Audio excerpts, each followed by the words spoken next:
شروع کرتی ہوں اللہ کے نام سے جو بڑا مہربان نہایت رحم کرنے والا ہے۔ جناب عبد المناف کے 2 جڑواں بیٹے پیدا ہوئے جن کا نام ہاشم اور عبد شمس رکھا گیا۔ تاریخی کتب سے پتہ چلتا ہے کہ ان دونوں بچوں کے کچھ اعضاء بھی جڑے ہوئے تھے جن کو بعد میں الگ کیا گیا۔ جب یہ بات نجومیوں تک پہنچی تو انہوں نے پیشن گوئی کی کہ ان دونوں کی اولادیں ہمیشہ رنجش میں رہیں گی اور ایک دوسرے سے آگے نکلنے کی دوڑیں لگی رہیں گی۔ ہاشم سے عبد المطب پیدا ہوئے اور ان کی اولاد حضرت عبداللہ جو کہ نبی کریم حضرت محمد کے والد گرامی تھے، ابو طالب جن سے شیر خدا حضرت علی پیدا ہوئے اور حضرت عباس تھے، یہی بنو ہاشم کہلائے۔ ہاشم کے جڑواں بھائی عبد شمس سے امیہ پیدا ہوئے اور امیہ کے 2 بیٹے عرب اور ابو العاص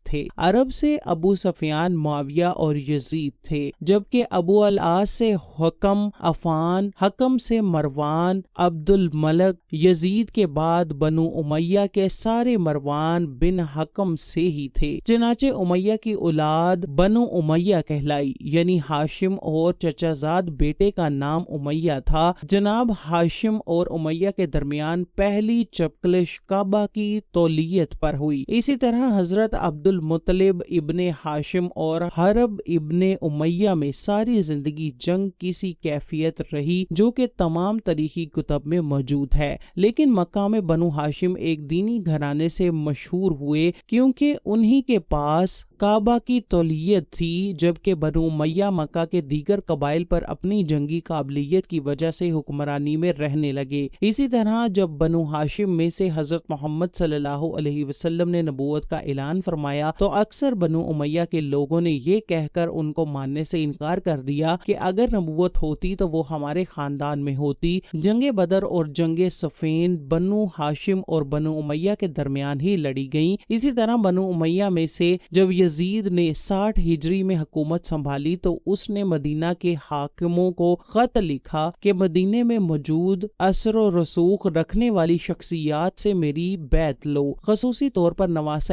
رسول حضرت امام حسین سے تو ہر صورت بیعت لینی ہے۔ کچھ اصحاب رسول اور امام حسین نے یزید کی بیعت سے انکار کر دیا۔ بیعت سے انکار کی وجہ یہ تھی کہ یزید کی حکومت اسلامی اصولوں کے مطابق نہ تھی، لیکن یزید دن رات اسی تگ و دو میں لگا رہا کہ کسی طرح نواسہ رسول سے بیعت حاصل کر لے، کیونکہ ان کی بیعت نہ کرنے سے کبھی بھی اس کی حکومت سنبھل نہ پائے گی۔ جب مدینہ میں حالات خراب ہونے لگے، شر اور فساد پھیلنے کا خطرہ بڑھا تو امام عالی مقام نے مدینے سے ہجرت کا ارادہ کر لیا۔ 28 رجب کو نواسہ رسول نے اپنے قافلے کے ساتھ مدینہ سے ہجرت کی اور یہ قافلہ 3 شعبان کو مکہ پہنچا۔ مکہ میں آپ کا خیر مقدم کیا گیا اور جوگ درجوگ آپ سے لوگ ملنے آتے۔ 10 رمضان کو حضرت امام حسین کے پاس پہلا خط کوفہ سے آیا اور پھر بے شمار خط کوفے سے آنے لگے اور آپ کو کوفہ آ جائیں، ہم آپ کی بیعت کریں گے اور یزید کی حکومت کو ہم نہیں مانتے۔ آپ نے اپنا چچا زاد بھائی حضرت مسلم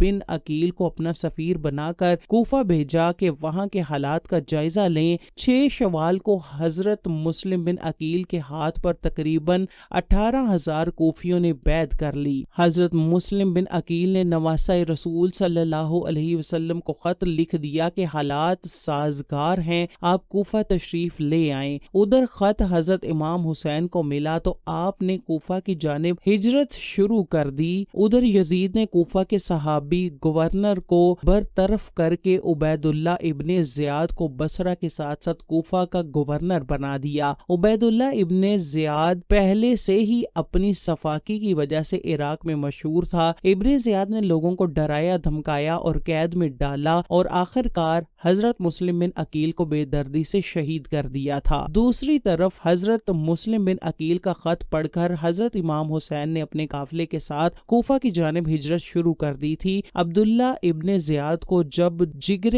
گوشہ رسول کی کوفہ کی جانب روانگی کا علم ہوا تو انہوں نے حسین بن تمیم کو 4,000 کا لشکر دے کر قادسیہ کی جانب روانہ کیا کہ ان علاقوں کی سخت نگرانی کی جا سکے تاکہ ان علاقوں سے آمد و رفت کرنے والے افراد افراد کی نقل و حرکت سے آگاہی حاصل کر سکیں۔ حرب بن یزید ریاحی کا 1000 کا لشکر بھی حسین بن تمیم کے لشکر کا حصہ تھا، جو قافلہ حسینی کا راستہ روکنے کے لیے بھجوایا گیا تھا۔ 61 ہجری 2 محرم کو حضرت امام حسین کے قافلے کو روک دیا گیا۔ جب امام علی مقام کو پتہ چلا کہ یہی کربلا ہے تو آپ نے حکم دیا کہ خیمے نصب کر دیے جائیں۔ کربلا میں فوج کا سپہ سالار عمر بن سعد تھا، جو کہ خون ریزی سے بچنا چاہتا تھا، لیکن کوفہ میں موجود گورنر عبید اللہ ابن زیاد کو شمر نے جنگ کے لیے اکسایا اور آخرکار 9 محرم کو شمر 4000 سپاہی لے کر کربلا پہنچ گیا اور ساتھ میں عمر بن سعد کے لیے دھمکی امیز خط لے کر آیا کہ یا تو حضرت امام حسین سے بیعت لو یا پھر ان کے ساتھ جنگ کرو۔ 10 محرم کو نواسہ رسول اپنے جانثاروں کے لاشیں اٹھا کر نڈھال ہو چکے تھے، لیکن شجاعت حیدری کی جھلک اب بھی چہرے پر چمک رہی تھی۔ شیر خدا کے شیر اپنے تمام اثاثے لٹانے کے بعد خود گھوڑے پر سوار ہوتے ہیں۔ حضرت بی بی زینب رکاب تھامتی ہیں۔ یزیدی لشکر جب تلوار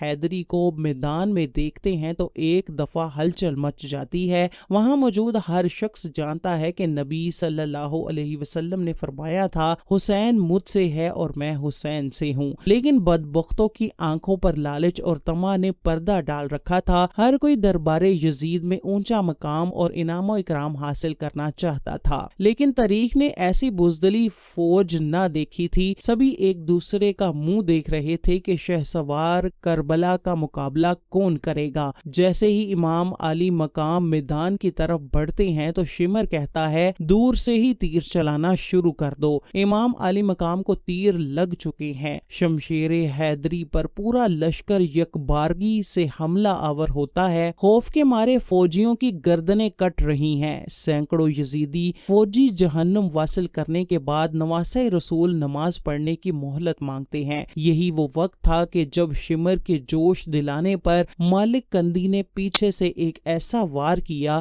شمر ملعون کے کہنے پر سب نے تیروں کی برسات کر دی۔ خولی بن یزید نواسہ رسول کا سر کاٹنے کے لیے آگے بڑھا، لیکن ہاتھ کانپ گئے۔ پھر شقی القلب بدبخت اور ذلیل سنان بن انس آگے بڑھا اور انعام و اکرام کی لالچ میں امام علی مقام کا سر تن سے جدا کیا۔ ملعون ابن زیاد کے حکم پر تمام سر نیزوں پر چڑھا دیے گئے اور جسم اطہر کو گھوڑوں کی ٹاپوں تلے پامال کیا گیا۔ سانحہ کربلا کے بعد عمر بن سعد نے اپنے لشکر میں سے قتل ہونے والوں کو 11 محرم کو دفن کیا۔ سید زادوں اور اصحاب کے 72 جسد مبارک بے گور و کفن چھوڑ کر اور اہل بیت کو قیدی بنا کر کوفہ کی طرف دربار ابن زیاد کی طرف بڑھنے لگا۔ نواسہ رسول اہل بیت اور اصحاب کے سر مبارک نیزوں پر ہیں۔ اسیران کربلا اور نواسہ رسول کے سر مبارک کو ابن زیاد کے دربار میں پیش کیا گیا۔ عبید اللہ ابن زیاد نواسہ رسول کے ہونٹوں پر چھڑی مارتا ہے۔ اہل بیت خون کے آنسو بہا رہے ہوتے ہیں۔ اس کے بعد عبید اللہ ابن زیاد نے کربلا کے قافلے کو شہداء کے سروں کے ساتھ شمر و طارق بن محفر کی قیادت میں یزید کے محل کی طرف شام روانہ کر دیا۔ تاریخ گواہ ہے کہ شام میں جب قافلہ پہنچا تو وہاں جشن کا سما تھا۔